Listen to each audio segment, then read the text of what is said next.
The history of pandemics and stock markets. Let's learn from the past. The current pandemic is relentless in the impact it is having on our lives. Apart from worrying about our safety and the safety of our loved ones, we also have to deal with a lockdown, rising prices, decreasing income, and market crashes. Historically, there have been many numerous black swan events that have made economies around the world real under pressure. However, the fact that we are all sitting here today talking about the lessons we learned from them is a testament to the fact that the market survived those crashes and bounced back. As difficult the current situation may be, we are certain about one thing: markets will recover sooner or later. Today, we will turn the pages of history and take a quick look at the past stock market crashes and list some lessons that we learned from them.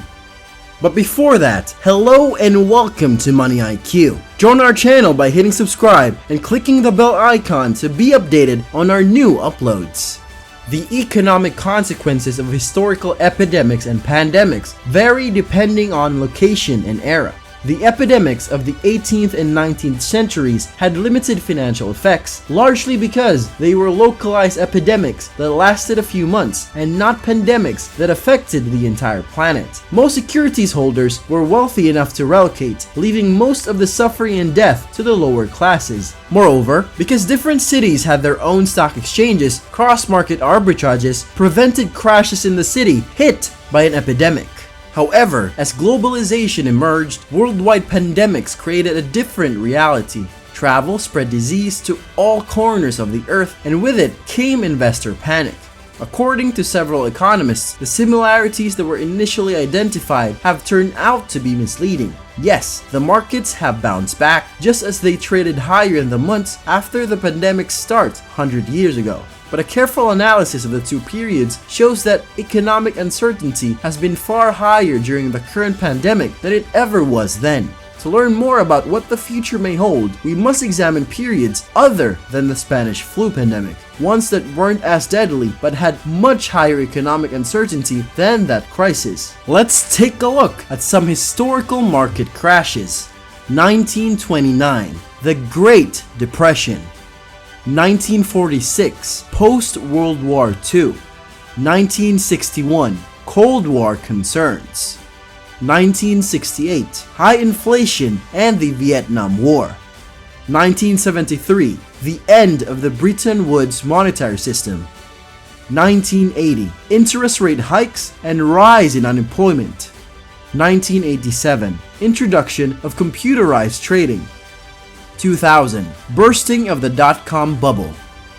2007 to 2008, collapse of the US housing market causing an economic recession around the world.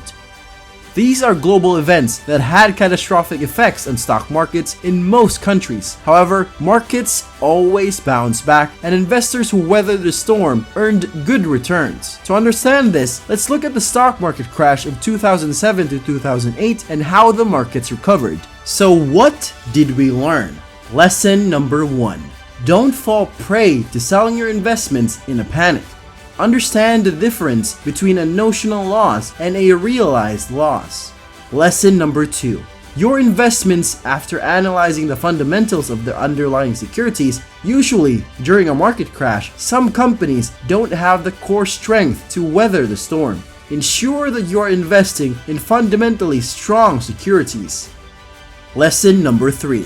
Avoid the urge to invest in a lump sum and increase the risk of losses by choosing the wrong investments. Instead, have a slow and steady approach to investing. Lesson number 4. You will feel the urge to speculate.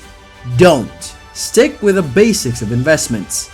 Lesson number 5. Historically, markets have always recovered from crashes and bounced back higher and stronger. Look at the longer term and adjust your portfolio accordingly. Market monitoring is our job. When markets seem to fall off a cliff and economic upheaval appears on the horizon, professional financial advice is one of the best tools you can use to cancel the noise and make rational decisions.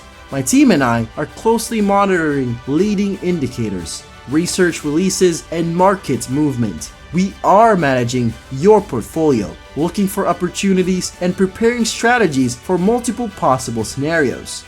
we are keeping your investment time horizon, goals and objectives, and appetite for risk in mind. Before we end, I would like to address that volatility is the inherent nature of the market. Crashes and rallies are a part of it.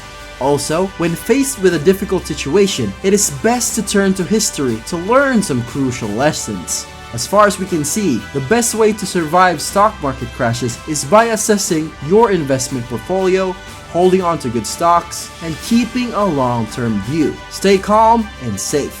A cheeky like and subscription will be very much appreciated if you did enjoy it. Thank you so much for watching, guys, and I'll catch you next time right here on the Money IQ. Bye-bye.